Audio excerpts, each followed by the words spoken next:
Dilalah al-wad'iyah. Ini kelas 9, maknanya agak saya percepat karena waktunya sudah mepet. Kalian juga mungkin badhe jamaah yang di pondok. Aksamuha utawi pira-pira bagiane ad-dilalah al-wad'iyah iku salah satun. Ana telu. Jadi dilalah al-wad'iyah yaitu memahami. Nanti di slide berikutnya. Dibagi ada 3 cara memahami hal apapun, itu ada 3. Jadi 3 ini sebagai sudut pandang untuk memahami suatu hal. Salah satu mutabaqatun, siji mutabaqah, namanya dilalah mutabaqah. Tadammunun nomor loro dilalah tadammun. Iltizamun nomor telu dilalah iltizam. Jadi ada 3, dilalah mutabaqah, dilalah tadammun, dilalah iltizam. Amma sabiqatu, anapun utawi kang dhisik. Dhisik berarti mutabaqah. Ai al mutabaqatu, anapun utawi mutabaqah utawa sing dhisik. Fahiya mongko iku utawi as-sabiqah. Al haqiqatu iku hakikat. Jadi dilalah mutabaqah niku hakikatul makna. Walaisa lan ora ono fil bayani ing dalam pembahasan ilmu bayan, ing dalam bab bayan. Ora ono apa bahsun apa pembahasan. Laha kedue hakikat atau as-sabiqah. Wa aksuha utawi sakliyane as-sabiqah al-aqliyatani iku akal karone. Jadi dilalah al-wad'iyah itu ada 3 cara memahami makna dari suatu hal yang kita buat. Itu ada 3 sudut pandang. Nah, sudut pandang yang akan kita bahas dalam ilmu bayan itu hanya tadammun dan iltizam. Ini ya, tadammun dan iltizam. Karena yang mutabaqah itu hakikat. Dalam ilmu bayan, hakikat itu tidak usah dibahas.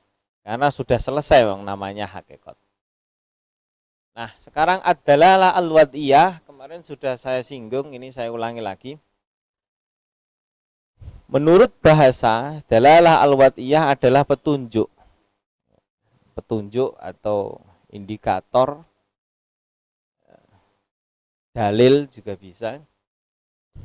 Menurut istilah adalah memahami suatu masalah atau suatu perkara dari perkara lain. Jadi kamu memahami suatu hal, memahaminya dengan cara mencari petunjuk dari hal lain. Itu namanya dilalah al-wad'iyah, fahmu amrin min amrin. Memahami perkara satu dari perkara yang lain. Ini kalau dalam ilmu nahwu, fahmu amrin min amrin, ada 2 lafal. Ada 2 lafal kata amrin. Lafalnya sama tapi tempatnya berbeda, itu berarti beda maknanya. Fahmu amrin, memahami satu masalah, min amrin dari masalah lain. Nah, masalah atau perkara yang pertama, fahmu amrin, amrin yang pertama, memahami suatu hal yang dipahami, makna yang akan dipahami disebut madlul. Nah, masalah atau perkara yang kedua, suatu yang dijadikan petunjuk atau jadi dilalah, jadi petunjuk untuk memahami disebut dal. Sesuatu yang menunjukkan, indikator ya. Nah, dilalah al-wad'iyah seperti yang sudah saya sampaikan dibagi menjadi 3. 1 dilalah mutabaqah. Jadi dilalah mutabaqah itu hakikat. Jadi hakikat. Berarti hakikat itu sama aja pengertiannya begini. Adalah keadaan lafal yang menunjukkan kesempurnaan makna. Kesempurnaan makna dari lafal yang dibuat. Contoh, ya, nahwu al-insanu hayawanun natek. Manusia itu apa, Pak? Untuk mengetahui pengertian manusia, maka kita menggunakan dilalah atau petunjuk yang lain, yaitu hayawanun natek. Manusia itu adalah hewan yang bisa berbicara. Nah, itu memang hakikatul insan, hakikat manusia adalah hewan yang bisa berbicara. Lebih konkretnya, lebih jelasnya, lafal hayawan dalam contoh al-insan hayawanun natek adalah dalalah, sesuatu yang menunjukkan, dan lafal natikun adalah lafal lain yang ada di dalam manusia dan memang sesuai dengan lafal insan. Jadi sesuai dari keadaan manusia. Jadi insan itu hewan yang bisa berbicara. Nah, itu hakikat manusia. Ini tidak kita bahas di dalam bayan karena itu hakikat. Hakikat tidak perlu kita bahas. Yang kita bahas adalah yang enggak hakikat, yang bisa akli, yang bisa kita logika. Jadi yang kita bahas nanti yang bisa kita temukan dengan logika. Nomor 2 adalah dilalah tadomun. Tadomun itu bisa kita ambil dari ba'diyah juga bisa. Dilalah ba'diyah. Dilalah tadomun atau ba'diyah adalah keadaan lafal yang menunjukkan sebagian makna yang tercakup. Contoh, al-insanu hayawanun.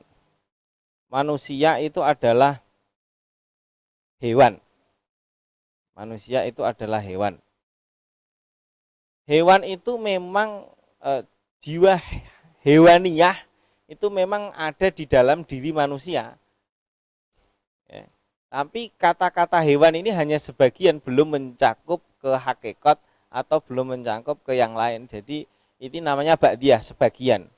Jadi kalau kalian kok bocah kok koyok kewan, itu ya nggak usah marah. Karena memang kalau dalam pengertian ilmu mantek, ilmu bahasa yang lain, sastra Arab yang lain, itu memang pengertian manusia al-insanu hayawanun.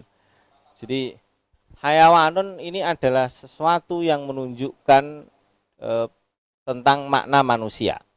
Cuma ini menunjukkan makna sebagian. Selanjutnya dilalah iltizam. Namanya iltizamiyah. Iltizamiyah. Ini terakhir ini, enggak saya lanjutkan pembahasannya karena sudah melebihi Pak Fuad. Ini saya ke bagian terakhir terus mesti 5 menit. Dilalah iltizam. Iltizamiyah adalah keadaan lafal yang menunjukkan makna yang keluar dari makna asli. Contoh untuk memahami siapa manusia, al-insan hayawanun qabilul ilmi. Manusia adalah hewan yang menerima ilmu. Jadi iltizamiyah itu bisa kita anggap memahami suatu hal dari konsekuensi. Contoh misal sorlongan ya, sorlongan meja atau kasur itu ada sebab wujudnya kasur atau meja, itu konsekuensi. Nek nenggone ilmu filosof tadi mantek namanya teori emanasi. Jadi iltizamiyah, suatu hal yang menjadi keharusan atau konsekuensi. Karena manusia itu berakal, konsekuensinya menerima ilmu. Makanya jenengan sedaya santri TBS kok neng sekolah ora iso nampa ilmu, berarti jenengan ora seharusnya ora menungso. Karena al-insan itu konsekuensinya qabilul ilmi. Okay. Al-insan hayawanun qabilul ilmi. Jadi manusia itu adalah hewan yang harusnya menerima ilmu. Nah ini pengertian seperti ini namanya sudut pandang, memahami suatu hal dari sudut pandang iltizamiyah. Dilalah iltizam. Karena kalian mempunyai akal. Kalau kamu nggak bisa menerima ilmu, ya berarti harusnya nggak punya akal.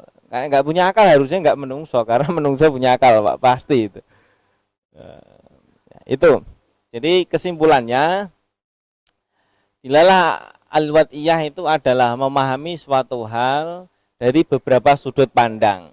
Sudut pandang kita bagi menjadi 3, sudut pandang hakikat atau kita sebut mutabaqah, sudut pandang tadamun atau kita sebut ba'diyah, memahami dari sudut pandang bagiannya. Nomor 3 adalah dilalah iltizam, konsekuensi dari adanya suatu hal. Contoh seperti al-insan hayawanun qabilul ilmi. Itu dulu Pak Fuad. Terima kasih. Oke, matur suwun. Untuk yang